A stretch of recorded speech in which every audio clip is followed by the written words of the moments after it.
Before you start planning next year, before you open a brand new planner, set new goals, or tell yourself that next year has to be better, have you actually stopped to process the year you just lived through? Because if 2025 didn't go the way you imagined, if it felt heavier, messier, or more complicated than you expected, you're not alone. And this episode is not about fixing anything. It's not about hustling harder. It's not about rushing clarity. This is a pause, a breath, a moment to look back gently before we move forward.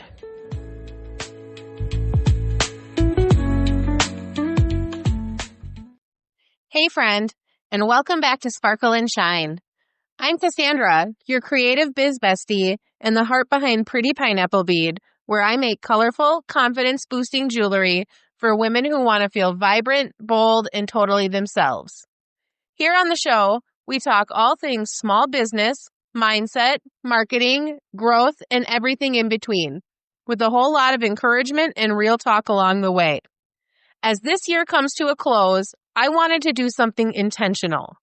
Instead of jumping straight into goal setting and planning, I wanted to create space for reflection first. Because here's what I've learned, especially in my own business, rushing into planning doesn't work if you haven't taken a minute to reflect on what actually happened. So today's episode is going to be a guided reflection on 2025. And then coming up in next week's episode, we'll do a deeper, more intentional planning session for 2026. That episode is going to be released on Friday, December 26th, since Thursday is Christmas Day. So to recap, today is going to be about awareness. Next week will be about direction. Let's jump in. First, we want to look back without judgment. One of the easiest traps we fall into at the end of the year is labeling it. It was a good year. It was a bad year. It was a waste. It was a success. But when I look back at my own business with Pretty Pineapple Bead, I can tell you this, no year has ever been that simple. There were parts of the year where things felt exciting and aligned, and parts where things felt slow, frustrating, or heavier than I expected. I could easily label this year as hard or slow, but when I actually sat with it, that label didn't tell the full story. There were months where sales felt inconsistent. There were moments where I questioned my pricing, my offers, and my visibility strategy. And there were definitely moments where I wondered if I was doing enough. But there were also moments where I simplified things, where I trusted my instincts more, where I let go of things that didn't feel aligned anymore. And when I stopped asking, was this year good or bad? And instead asked, what actually happened? That's when I started seeing patterns I would have missed otherwise. So I want you to reflect on 2025 the same way. Ask yourself, what surprised me about this year? What did I think would work that didn't? What did I not expect to work but actually did? Where did my energy change throughout the year? You're not trying to rewrite the year. You're just noticing it, honestly. Now let's talk about wins, because I think we're all way too hard on ourselves here. When I look at my own business this year, there were moments where I felt behind, where I felt like I should be further along, where I compared my progress to someone else's highlight reel. But when I zoomed out, I realized how much growth actually happened, just not always in ways that were flashy or easy to measure. One of my biggest wins this year wasn't a specific revenue number. It was rebuilding trust in myself as a business owner. I showed up even when things felt uncertain. I kept creating. I kept sharing here on this podcast. I kept trying even when I didn't feel totally confident. I also learned how deeply I value sustainability over speed. I stopped asking, how much can I do? And started asking, what can I actually handle? And honestly, that mindset shift alone changed how I feel about my business, even on the hard days. So I want you to ask yourself, What did I do this year that past me would be proud of? Where did I stretch myself? What skills or confidence did I build that I did not have before? Sometimes progress looks like growth. Sometimes it looks like resilience. Sometimes it looks like simply staying in the game.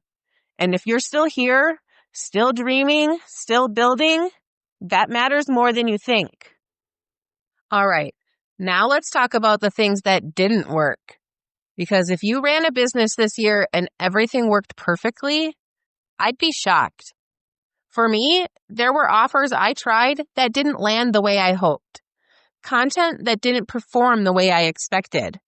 Ideas that looked great on paper but felt exhausting in real life. And instead of immediately asking, how do I make this work? I started asking a different question. Do I even want this to work? That question changed everything. Some things weren't broken.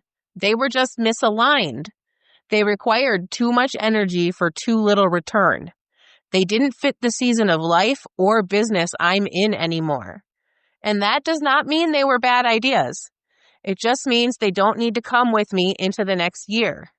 If things aren't working, that is not proof you're bad at business. It's proof that you're learning. You don't need to fix anything today. Just start to notice the patterns. Now, we're going to gently turn our focus towards 2026. But we're not planning yet. We're listening. Here are some of the questions I've been sitting with in my own business. Do I want more offers or better systems? Do I want more visibility or deeper connection? Do I want my weeks to feel full or focused? And I don't have all the answers yet, and that's okay. What I do know is this. Your goals don't matter if the way you're building feels miserable. So I want you to ask yourself, what do I want more of next year? What do I want less of? What do I want to protect my energy from? And how do I want my business to feel on a weekly basis? Clarity doesn't come from pressure. It comes from honesty. Okay, friend, here's a few things I want you to remember. If this year felt messy, you're not behind. If clarity feels fuzzy right now, that's normal. If you don't have big goals yet, that's okay. Every year of business teaches you something different, and not every lesson comes wrapped in a win. Some lessons come through discomfort. Some come through slowing down. Some come through realizing you've outgrown something, and all of that still counts as progress. Giving yourself this pause isn't procrastination, it's preparation. So here's your challenge this week. Set aside 15 quiet minutes in the next couple days. Grab your journal, open your notes app, or record a quick voice memo, whatever feels easiest. Then just journal through the questions I shared in this episode. Take your time with them and don't worry about having perfect answers. This isn't about doing it right. It's just about giving yourself space to reflect. And then when you're ready, join me in the next episode where we'll take what you uncovered during that reflection and turn it into a grounded, intentional plan for 2026.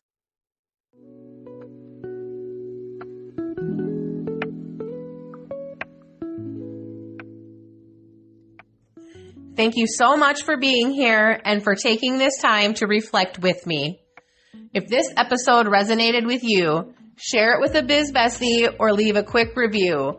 Every share helps Sparkle and Shine grow. Until next time, keep showing up with heart, keep believing in yourself, and keep shining.